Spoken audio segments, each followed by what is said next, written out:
Ismael, bienvenido al podcast. Gracias por estar aquí esta mañana. Tienes un nuevo libro que se llama Tu microbiota importa.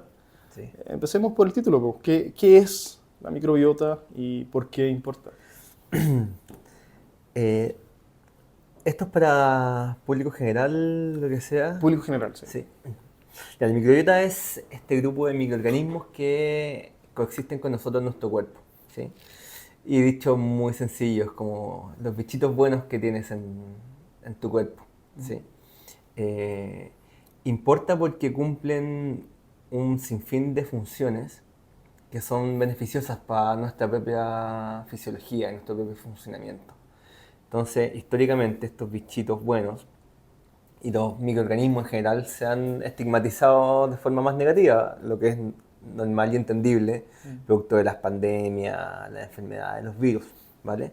Pero se desconoce o hay una gran un campo de evidencia que ha demostrado que también tenemos estos microorganismos en nuestro cuerpo y que nos ayudan a llevar a cabo procesos importantes. ¿Sí? Y por esa razón se han relacionado con múltiples condiciones de salud. ¿Por qué esto es algo tan reciente? ¿Cierto? Durante mucho tiempo nadie hablaba de microbiota cuando yo era chico. Hubiese parecido una palabra en otro idioma, ¿cierto? Pero Sí. ahora me aparece cada vez más en mis feeds. ¿Qué pasó? De hecho, puedo contar una Haz lo anécdota. que quieras. Yo acompaño a mi hijo al baño todavía, ¿sí? Y ayer estaba en el baño y me dice, toma papá, te paso caca para que trabajes. Entonces él ya tiene en su ADN la microbiota y Ajá. todo. Quizás por mí, pero quizás pase para otras personas. Quizás alguien no sabe, pero ¿qué tiene que ver la caca con la microbiota? Porque la microbiota principalmente se habita, la mayor abundancia de microorganismos está en el tracto digestivo. Entonces la manera mediante la cual estudiamos la microbiota principalmente a través del estudio de las heces. Mm, mm, Entonces mi hijo sabe que yo trabajo con la caca ajá, y que estudio los microorganismos de las heces mm, y porque de ahí encontramos estos microorganismos. ah. ¿Sí? ¿Y esa muestra es suficiente para saber qué es lo que pasa en el intestino? ¿Nunca es intervenciones directamente No es más que suficiente. Ah, De hecho, como son muy abundantes estos bichitos y son muy pequeños, necesitamos no mucha muestra. De hecho, si yo saco con un papel un poco de la mesa, ajá, ya vamos a poder tener como una muestra de microorganismo. O probablemente si yo con un papel tomo tu celular y una muestra de tu mano, ya vamos a poder hacer match ¿en con serio? bastante certeza de que ese es tu celular y que el otro es el mío. De la microbiota que hay en mi piel, en mi En tu mano, mano, que no es claro. exactamente la misma que hay en mi axila ni en No en mis... tu axila, pero probablemente si fuiste al baño, Mm, pueda tener algo que ver con la microbiota de tu ah, sistema gastrointestinal. ah. Em, sí, y me habías hecho una pregunta después entonces. ¿Qué ha cambiado en el ¿Qué panorama ha cambiado? científico que Sí. esto ha crecido Es que tanto? toda la investigación en general tiene un boom cuando hay proyectos muy grandes donde les ponen mucha plata. ¿Sí? Y esto surge en los 2000, 2005, con el proyecto Microbioma Humano, ¿sí? Mm, Donde por 10 años pusieron mucha plata para entender cómo eran estos microorganismos. Entonces, ahí hay un impulso económico muy grande, el NIH, ¿no es cierto?, entidades de Estados Unidos, donde hace que muchos centros colaboren entre sí y luego ponen mucha plata, obviamente. Y lo que hicieron fue principalmente describir la microbiota de distintas partes del cuerpo, mm, la boca, el sistema gastrointestinal, la mucosa vaginal y la piel.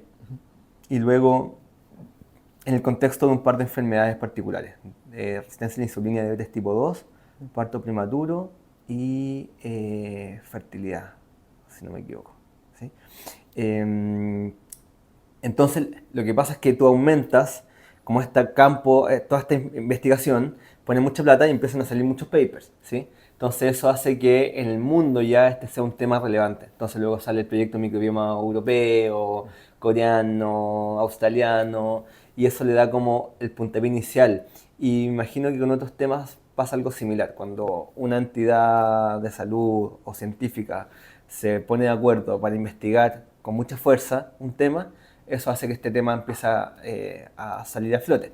Y luego entonces ya, pongamos que desde 2010, 2012, empiezan a salir muchas investigaciones, 2013, ya empieza a culminar este proyecto, lo cual da origen a muchas publicaciones de alto impacto en el mundo, muchos centros de investigación consolidados en el tema, y eso permite entonces que el tema ya tenga una voz propia. Y luego hoy en día ya han pasado como 10 años de esa emergencia, 2012, lo que ya da como un puntapié para que esto ya empiece a permear en la salud, en el cotidiano.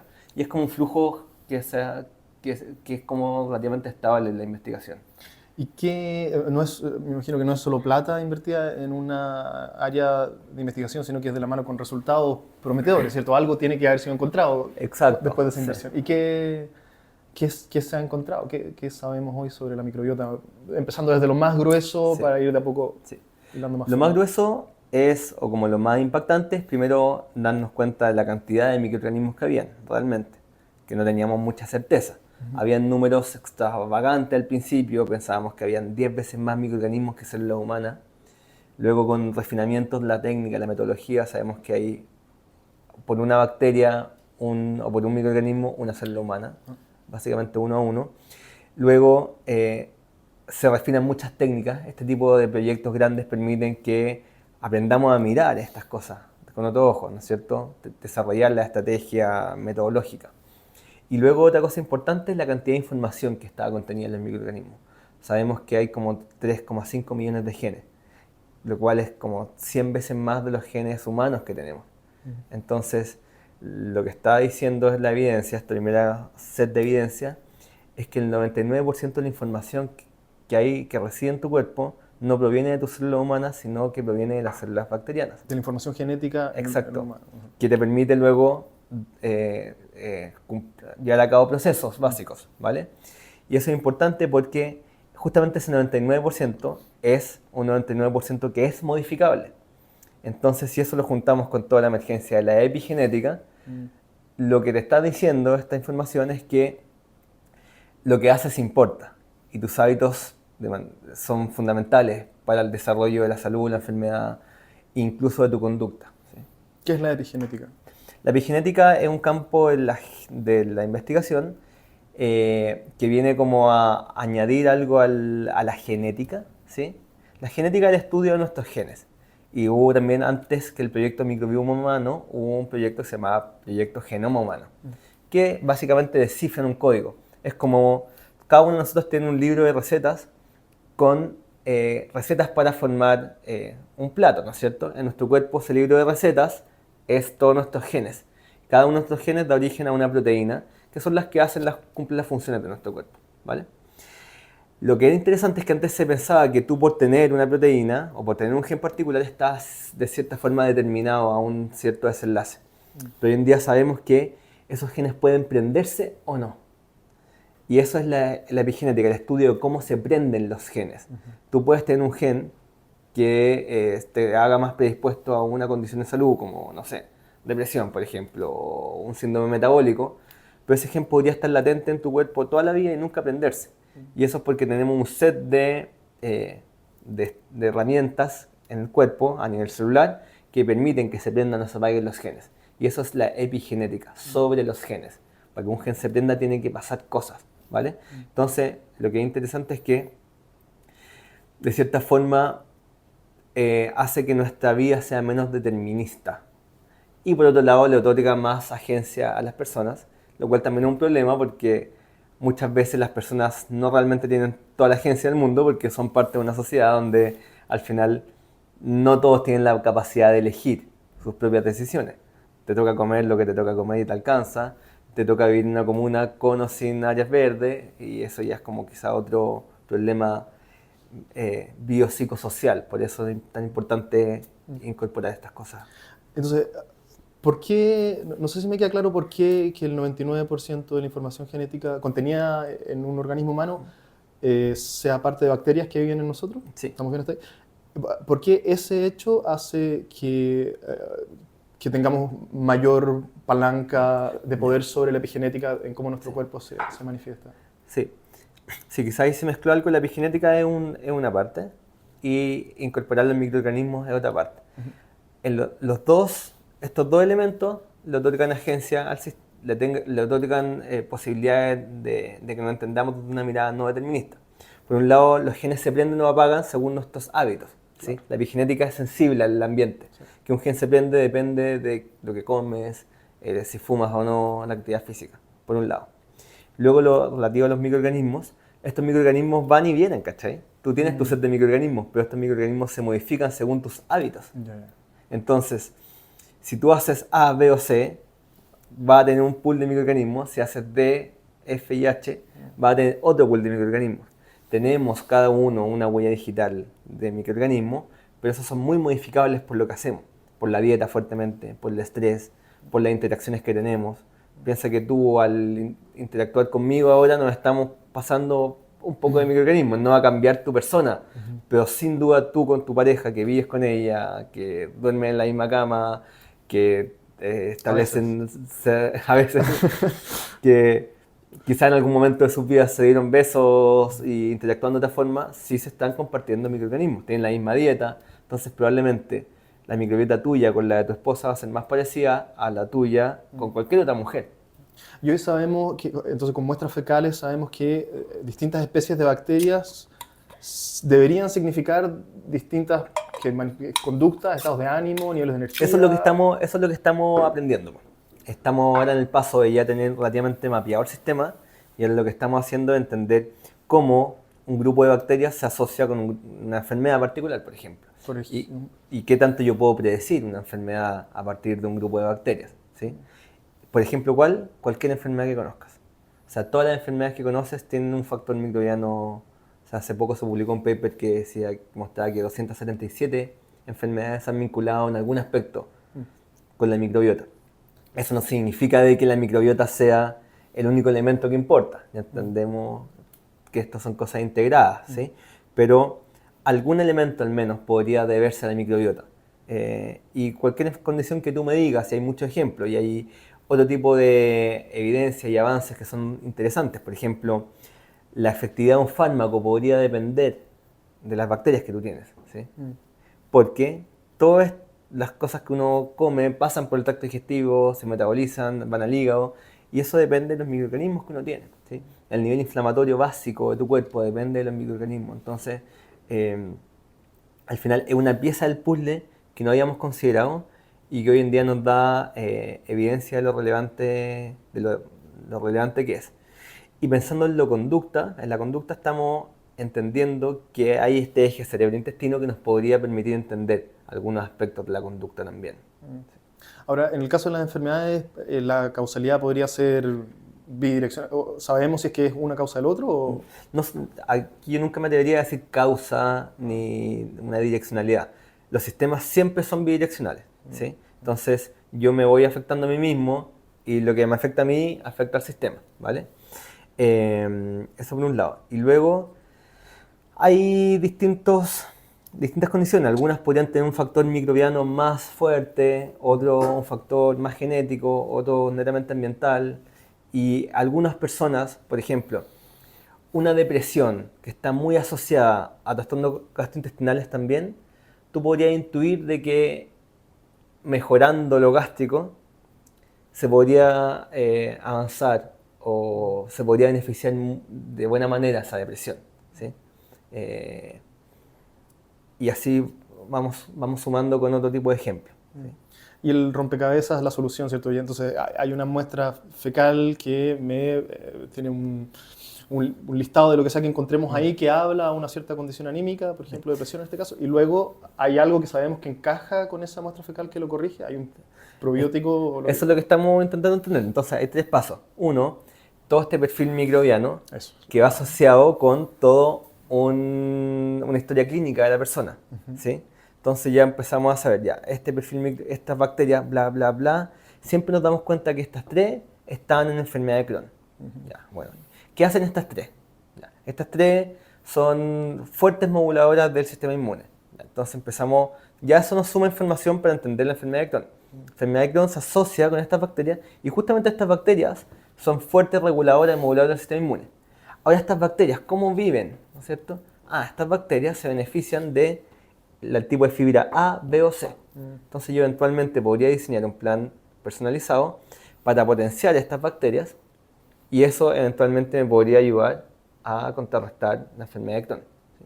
Cosas así se están haciendo. O eventualmente, justamente una bacteria, por ejemplo, el caso de la conducta social, caso real. Una investigación mostró que en ratitas, la conducta social, que las ratitas interactúen más fuertemente, dependía de una bacteria, Lactobacillus reuteri. ¿Sí? Entonces un modelo genético veía que ratitas no interactuaban, tú le pones la bacteria y empiezan a interactuar. Y describen todo lo que pasa para arriba, que por el nervio vago, esa bacteria estimula una parte del cerebro en el hipotálamo que tiene que ver con la liberación de oxitocina, que activa las neuronas que liberan dopamina. Entonces, el mapa estaba súper lindo, en modelos de animales.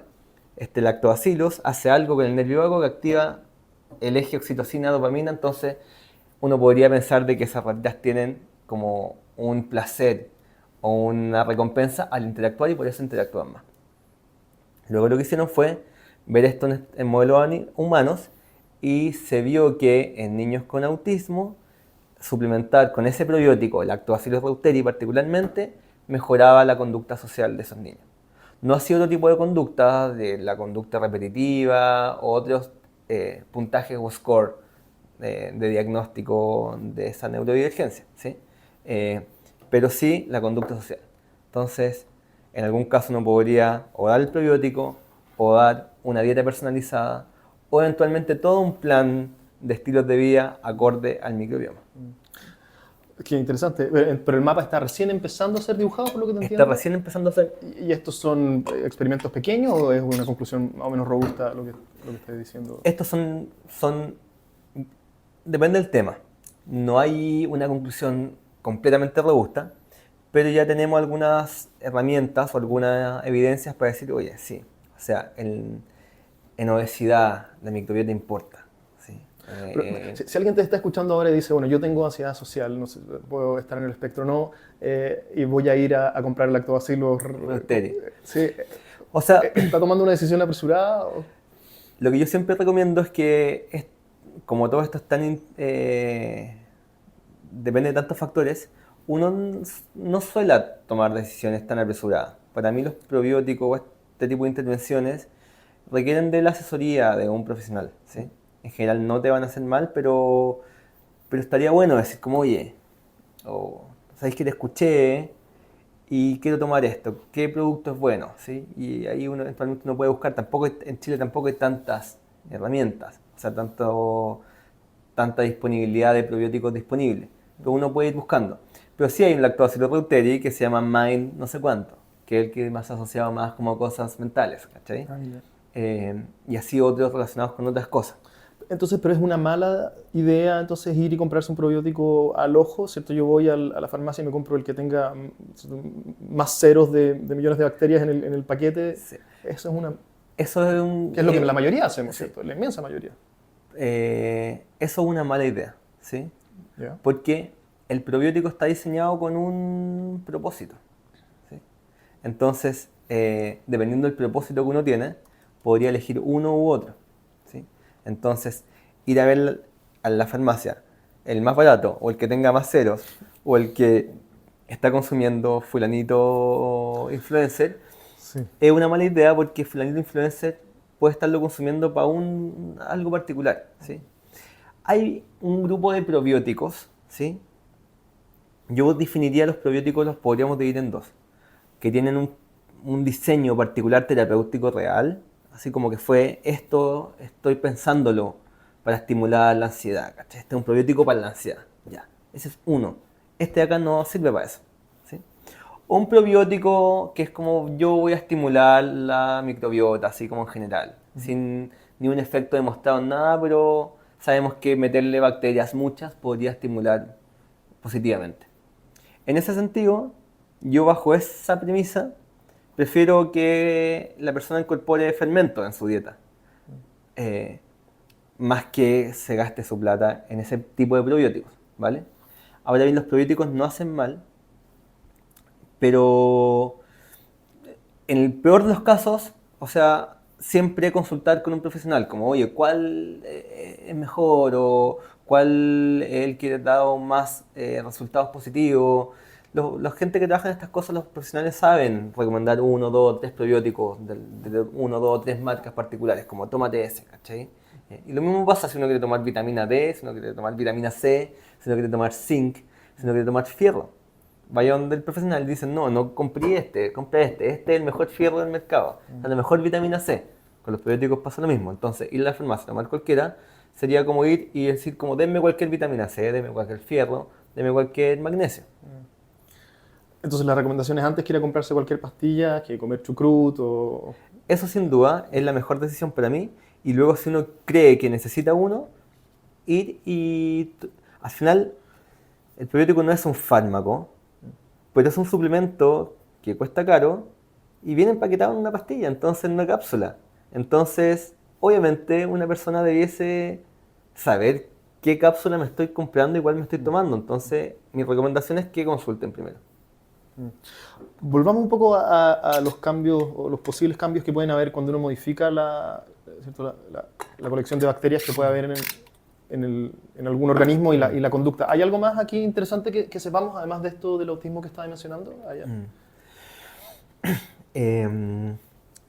Lo que pasa es que la microbiota hay que entenderla como el intermediario de los estilos de vida en tu salud. Sobre todo a partir de la dieta. O sea, si tú cambias tu dieta, tu cuerpo cambia porque cambia a través de la microbiota principalmente. Obviamente se absorben nutrientes por otros lados, si tú empiezas, pero si tú haces cambios radicales, si tú te vas fuera de Chile y la dieta de la India te causa problemas, la microbiota está ahí modulando eso, ¿sí? Entonces, en general, cualquier cambio de hábito va a afectar la microbiota de cierta forma que se va a manifestar en un cambio en tu cuerpo, ¿sí? Entonces, tu pregunta, como que lo más natural se me hace responderla de esa forma, que la microbiota, si tú empiezas a hacer deporte, se estimula de cierta forma también la microbiota que tiene beneficio en tu salud, con los hábitos de sueño, con el estrés, con la alimentación fuertemente. Quizás la pregunta apunta más en la dirección contraria, no solo cuando yo hago algo, ¿cierto? En mi despliegue en el mundo natural y cómo cambian los microorganismos que me habitan, sino que al revés. Si yo, ¿qué tipo de intervenciones hay en la dirección contraria? ¿Cierto? Como lo que mencionáis del autismo, de que hay un cierto lactobacilo que si personas en el espectro consumen, su conducta social se modifica. ¿Hay algo más en esa dirección que sepamos que si yo... No sé, pues si hago, esto es por decir algo absurdo, pero si voy a la primera farmacia y me compro 5 cajas de algún probiótico y hago OD, ¿cierto? Sobredosis de un probiótico, ¿hay algo que vaya a pasar en mi...? O sea, hay evidencias que muestran este tipo de cosas, bueno, para condiciones particulares de la salud, sí, como por ejemplo artritis o una amplia gama de condiciones, pero luego para la ansiedad, o sea, hay algún tipo de probiótico que va a afectar positivamente la ansiedad. O una intervención con dieta particularmente te puede cambiar todo tu perfil inflamatorio, claro, y tu perfil de estado de ánimo a partir de ese cambio de dieta, modulado por la microbiota. Luego hay algunas intervenciones, algunos probióticos que no han llegado a Chile para la obesidad, por ejemplo, donde tú lo tomas y se metaboliza de otra forma los azúcares y eso se ha visto como un protector a nivel de ganancia de peso. Luego uno eventualmente podría reemplazar toda su microbiota a través de un trasplante fecal, y eso ha mostrado que también tiene evidencias, también todo esto partiendo, evidencias que pueden ser como sorprendentes. ¿Qué es un trasplante fecal? Trasplante fecal es como la manera más extrema de intervenir la microbiota, que es básicamente matarla toda con antibióticos, con fármacos, y luego reemplazarla por un set de microorganismos que provienen de un donante.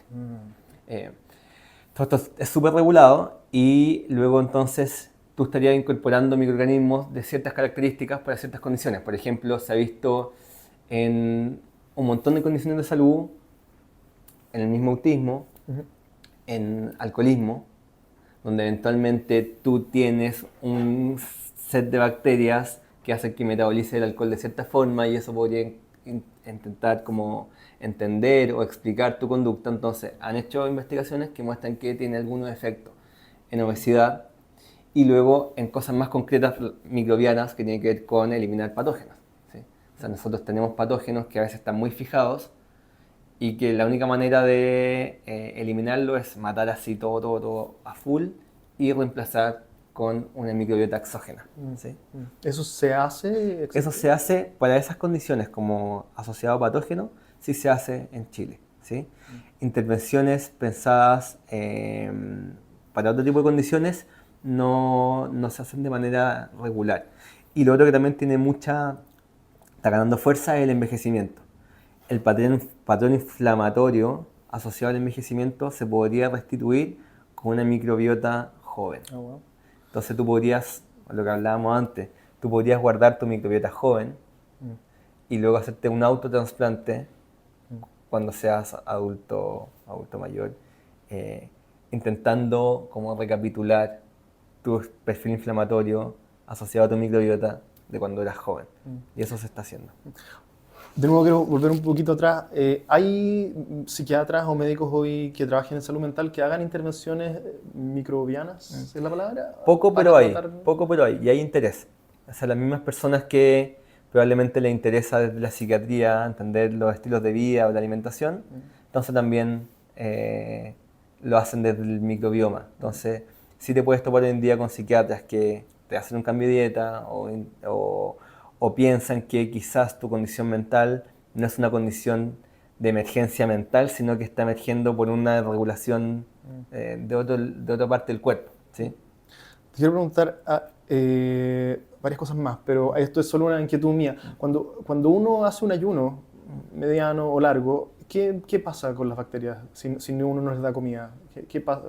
No sé si es tu tema esto, pero ¿qué pasa allá adentro cuando uno deja de comer por periodos más o menos largos? Los microorganismos en general tienen alta capacidad de resiliencia y pueden regularse, ¿vale? Se modifican, obviamente, porque hay distintos elementos, distintos tipos de bacterias. Hay bacterias que se alimentan de azúcares más rápidos, bacterias que se alimentan más de grasas o de proteínas, saben hacer distintos tipos de fermentación, otras que eventualmente también pueden alimentarse, obtener energía a partir de la mucosa intestinal. Entonces, sin duda el ayuno prolongado, si un ayuno de 16 horas, eso no pasa nada. Al final es parte del proceso y los microorganismos van a seguir estando ahí, ¿sí? Pero si son ayunos muy prolongados, puede cambiar eventualmente toda la arquitectura microbiana. ¿Para mal? Yo no tengo en mi retina de que el ayuno prolongado, como se ha estudiado ayunos prolongados y el cambio en la microbiota, quizás en los últimos par de años ha salido, pero sí tengo de que intervenciones de ayuno, por ejemplo un ayuno con probióticos, estimula mejor los efectos deseados Y eventualmente pensar de que cuando uno ayuna se empiezan a activar otros procesos, como la lipólisis. ¿Qué es? Es la obtención de energía a partir del almacenamiento de grasa almacenada. Tú cuando en el día a día tú obtienes principalmente tu energía a partir de los azúcares, pero luego si comes más de lo que gastas, todo ese exceso de azúcar se almacena como grasa. Cuando tú ayunas más tiempo, el efecto beneficioso que tienes es que esa azúcar inmediata deja de estar disponible y tú empiezas a obtener energía a partir de la grasa. Eso se llama lipólisis. Sí. Esa maquinaria depende de los microorganismos. Entonces, una de las cosas principales que pasa beneficiosas de la lipólisis es que se liberan unos productos como el hidroxibutirato. Otro set de metabolitos como el beta-hidroxibutirato, son liberados por los microorganismos, ¿sí? Entonces, estos ácidos grasos de cadena corta y otros metabolitos que son beneficiosos en el ayuno dependen de la acción bacteriana para que se liberen, ¿sí? Y una lipólisis efectiva depende de la acción bacteriana para que ocurra. Entonces, estás diciendo que es bueno acompañar un ayuno prolongado con ciertos probióticos para mantener la flora... Claro, porque eventualmente lo que siempre se menciona es que inicialmente uno cuando empieza a ayunar se siente muy mal, no le da bien, porque no tiene la maquinaria de la lipólisis activada, ¿vale? ¿Y eso por qué? Porque uno en general no es bueno obteniendo energías de grasa, porque uno come tanto del azúcar disponible, ¿sí? Como inmediata. Esa maquinaria está muy aceitada. pero obtener energía a partir de la grasa de una maquinaria que no está muy bien aceitada, ¿sí? En parte, ¿por qué? Por cosas bioquímicas de nuestro cuerpo, pero también porque nuestra microbiota no está aceitada en ese proceso. Entonces, y no es que la microbiota tenga que aprender, sino que la dinámica microbiana no está aceitada. Entonces tú le agregas un probiótico que sabes que es bueno en ese proceso, entonces estás favoreciendo que la lipólisis ocurra de manera más efectiva. Interesante, nunca había escuchado eso. ¿Esto de la lipólisis es lo mismo que la cetosis? ¿Es lo mismo que entrar en cetosis? Sí. Esos cuerpos cetónicos son estas moléculas. Uno entra en cetosis cuando se empiezan a liberar estos cuerpos cetónicos que ocurren y son secundarios a la lipólisis. Hablemos un poco sobre información y redes sociales. Hay tanto, ¿cierto? Me parece también que hay como un auge, pero que no sé si es producto de moda. Quiero saber a qué se lo atribuyes tú. En distintas sensibilidades alimentarias, en alergias alimentarias, intolerancia a la lactosa, ¿cierto? Resistencia al gluten, etcétera, etcétera. Y que hay mucha gente que está, siento yo, como muy ansiosa por saltar y etiquetarse con una de estas etiquetas. ¿Qué ves tú detrás de esta alza de condiciones alimentarias distintas? No sé si... ¿Con qué ojo lo miras tú que sabes más de esto que la mayoría? Uno es que estamos en un momento auge de darnos cuenta que vivimos en una sociedad occidentalizada que te lleva a esa aparición, ¿sí? De condiciones de salud. Por la dieta Por occidental. el estilo de vida occidental, la dieta, el trabajo, la falta de exposición al sol, a la naturaleza, sedentarismo. Todo este pack de vida occidental favorece un estado de salud particular. Subóptimo. Claro, en el que estamos todos. Si todos vivimos en una sociedad occidental. Algunos están más óptimos que otros, pero al final todos estamos tratando de ir en contra de eso, de cierta forma. Algunos con mayor empuje, otros con menor, y los que están con menor empiezan a sufrir las consecuencias de esta sociedad. La obesidad, las enfermedades crónicas no transmisibles, enfermedad cardíaca, diabetes, etc. ¿Sí? Todo eso también te lleva a tener una microbiota occidental, ¿sí? Entonces al final este sistema anda dando vueltas o como que es coherente, ¿sí? O sea, la vida occidental nos lleva también a una fisiología occidental, ¿sí? Lo que está pasando ahora es que con mucha información nos estamos dando cuenta de esto. Y obviamente no nos gusta, pero no podemos salir de este lugar, ¿no es cierto? Entonces, ¿qué empezamos a hacer? A buscar distintas maneras. Y en redes sociales hay distintas personas que te dicen cómo hacerlo, ¿sí? Haz ayuno, haz una dieta cetogénica, haz una dieta mediterránea, sé vegano, sé muy deportista, trabaja tu ser interno, maneja el estrés, aprende a conocerte, encuentra tu propósito. Estamos tratando. Entonces, todo el mundo desde su lugar, desde el lugar que le hace más sentido a ellos mismos, cómprate la Ether 2.5, todos desde su lugar, Sí, sí. empiezan a intentar darse cuenta que hicieron algo en sus vidas y que les sirvió. ¿Para qué? Para sentirse un poco mejor. Pero paralelamente a eso dicen, y esto, yo espero pensar bien de la gente. Dice, esto que me sirvió a mí, quizás le pueda servir a otro más. Y además, me puede ayudar a lucrar. Entonces, imagínate la diversidad de personas que hay, con necesidad de buscar trabajo y entendiendo que en su experiencia algunas cosas le han servido. Entonces, hay mucha disponibilidad. Y imagínate la cantidad de gente que es un auditor, simplemente un receptor de información, que también está buscando cómo sentirse mejor, pero que no ha tenido la iluminación de encontrar algún elemento, como algo diferenciador que diga, yo esto lo tomé en mi vida y me hace sentir mejor. Entonces, ¿qué hace? Consume alguno de estos elementos, que es o el que le recomendó su amigo, o el que le hizo más sentido, o el que lo promueve su influencer favorito. Entonces, de esa forma, hay mucha información. El problema de esto es que empieza a generar una suerte no sé cómo decirlo, pero la gente empieza a consumir estos contenidos, prácticas, dietas, etcétera, pero no todas son mágicas, porque ya habíamos hablado antes que cada uno es un mundo. Entonces empieza a tomarlo de manera autodidacta y no siempre le hacen los efectos o logran hacerlo tal como lo hace este influencer favorito, ¿no es cierto? Entonces pagan cursos caros, cambian su estilo de vida y a veces no pasa nada. Entonces ahí empieza a generarse el efecto contrario de frustración, ¿sí? Entonces Al final, yo el llamado que hago, y lo he discutido con mucha gente, es que darse cuenta que la red social no es una fuente de información realmente confiable y que hay que encontrar fuentes de información más confiables. Y ahí está la tarea de nosotros. No es la culpa de la persona que lo hace por redes sociales, ¿sí? Es una fuente libre, o sea, un espacio libre. Sino que cada persona en sus casas tiene que decir, bueno, esto me hizo sentido, pero hay profesionales capacitados para evaluar mejor que yo si esto tiene sentido o no. Piensa que hoy en día te están diciendo hasta que no tomes agua. O que el agua, si no está con ciertas características, te va a hacer mal. Entonces, imagínate lo contraintuitivo que puede ser y lo agobiante que puede ser para alguien decir, chuta, hemos llegado al punto donde ni tomar agua es seguro, donde es como lo que siempre nos dijeron que era lo más natural y que si no tomábamos agua en 3 días nos moríamos. Entonces, imagínate ahora que la gente dice, oye, tienes que tomar agua con sal o con ozono o con ciertas cosas porque si no te hace el efecto contrario. Imagínate la angustia que puede sentir alguien con eso. Sí. No, y ese video que se hizo viral de alguien que hay que tomar el agua agitada, ¿cierto? No sé si lo viste, una señora... No lo vi, pero me imagino... Porque el agua, ¿cierto? En su forma natural viene en el caudal de un río y por lo tanto si las moléculas no están organizadas de ese modo, como están en un vaso, no hay que tomar agua estancada. Imagínate, pero luego uno podría rápidamente decir, pero bueno, yo me tomo el agua y entra un caudal de un río que va a generar el efecto. ¿Te ha tocado chocar con gente que dice cosas que tú sabes que son derechamente falsas? Sí, no tanto relativo a la microbiota porque no hay mucho mundo y por suerte yo estoy bien posicionado, entonces mucha gente me pregunta.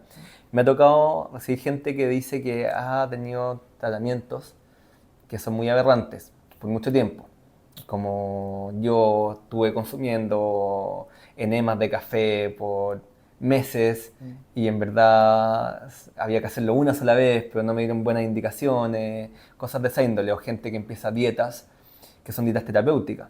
Uno puede, las dietas para restituir el microbioma son bien restrictivas y son dietas que se hacen, obviamente, son a veces cetogénicas muy fuertes, con cero plantas y vegetales, y gente que llega y dice, bueno, he estado en esta dieta varios meses y el seguimiento, ¿no? Como que después no tomé nunca más la consulta, la seguí haciendo, me sentí un poco mejor al principio, entonces me gustó, pero ahora me siento pésimo y me han salido cosas en la piel o los enemas de café, cosas de esa índole.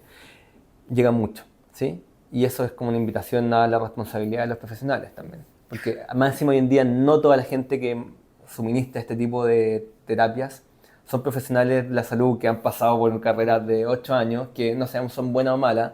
Estoy diciendo que el profesional de la salud es la única persona que pueda dar recomendaciones de salud, pero al menos demostró haber pasado por un proceso que es lo que tenemos para validarnos al final, ¿no es cierto? La persona que habla de derecho es la persona que se validó en cierto contexto y así también el médico, el profesional de la salud. Entonces, es la invitación a eso.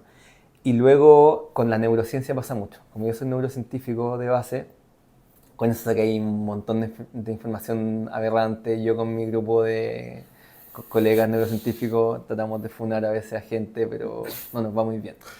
¿Hay alguna heurística mental aquí que sea un buen atajo tener presente siempre? Estoy pensando en cosas como, por ejemplo, todo lo demasiado, todo lo que suene muy bien, todo lo que sea muy radical. Sí.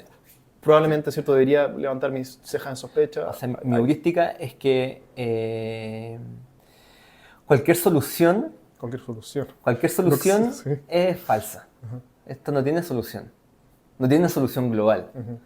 O sea, si yo quisiera una solución global, yo podría decir como, ¿y si es un estudio con 1.200.000 personas de seguimiento en 15 años que demostraron que la dieta mediterránea probablemente es la mejor dieta en distintos niveles para el planeta, para la salud, para el amor de la gente? Quizás lo podría decir, pero un estudio de 35 investigadores por 10 años, publicado en la revista Lancet. Quizás ahí puedo decir algo. Pero de ahí para abajo, todo lo demás es complejo. Entonces, ninguna solución existe en esto. Aquí todo es personalizado. Ni el agua de caudal, ni el probiótico A, ni la terapia de meditación A, B. Nada, porque al final cada persona es diferente. Una práctica de meditación, tú lo sabes esto, una práctica de meditación mal guiada, una persona con asuntos importantes puede desencadenar cosas bien terribles en aquella persona. Entonces, autoadministrarse meditaciones, autoadministrarse fármacos, autoadministrarse actividad física. Imagina una persona que no ha hecho actividad física, empieza a autoadministrarse actividad física, la lesión es segura. Entonces, ninguna solución, o sea, si una persona en Instagram te dice, en un mes te voy a ayudar a esto, en un mes te voy a ayudar a sanarte de esto, o ser el especialista en esto, eso es falso. Lo que sí te pueden decir, en un mes te voy a ayudar a encontrar quizá el próximo paso que necesitas seguir buscando, o te voy a mostrar ciertas herramientas que pueden ayudarte a tomar mejores decisiones. O sea, algo por ese estilo, como cuando es muy concreto, es falso, ¿sí? Es difícil, ¿cierto? Porque la mesura y todo esto que tú estás hablando es lo menos llamativo en redes sociales. Sí, pues por eso todos nosotros los científicos nos cuesta salir, porque nos cuesta pasarnos a llevar. Y para ser exitoso en redes sociales, como en un trabajo de marketing, no hay que ser mesurado. Hay que decir, esto es la cura para ti y todos mis futuros clientes. ¿Cachai? Yo la posición que he adoptado, yo no soy exitoso ni muchísimo menos en redes sociales, pero soy radicalmente amarillo, en el sentido de radicalmente tiendo al centro, ¿cierto? El punto del medio debería ser más magnético de lo que es, pero es muy difícil hacerlo más magnético. Sí, igual uno puede, lo que yo siento es que uno puede ser no amarillo en algunas cosas, cuando es radicalmente lo contrario. O sea, yo soy radical en decir que la privación de plantas en tu dieta es una mala decisión. Y soy radical. Que no tiene nada que ver con comer o no carne, con comer o no una hamburguesa. Tiene que ver con decir, o sea, está archi demostrado que como patrón de alimentación la privación de plantas es fatal. ¿Sí? 3 meses en un contexto terapéutico, sí, vale, te la doy. Pero así como decisión, es fatal. Con algunas cositas yo que entiendo desde mi estudio, sí soy bien radical. Sí soy radical cuando hablamos en neurociencia, cuando te dicen que el cerebro le deja de llegar oxígeno porque haces una práctica. No, ¿cachai? Entonces yo he tendido a hacer un poco lo que tú también haces, como con esta pseudociencia. Yo tiendo a ser radical en desmentirla, ¿sí? Y porque uno entiende lo que va por detrás. Entonces, ¿podría ser radical en decir, todo el mundo tiene que tomar probióticos? No, lo siento gente de los probióticos, si después les voy a caer mal. Pero no todo el mundo tiene que tomar un probiótico, ¿cachai? No todo el mundo tiene que tomar vitamina A, C, B, ¿cachai? Hay que ver lo que uno necesita, ¿sí? Súper, Isma. Gracias por tu tiempo. Este cierre me parece lo más importante con lo que podríamos haber cerrado, así que nada, gracias por el tiempo y por lo que haces. Gracias por la invitación.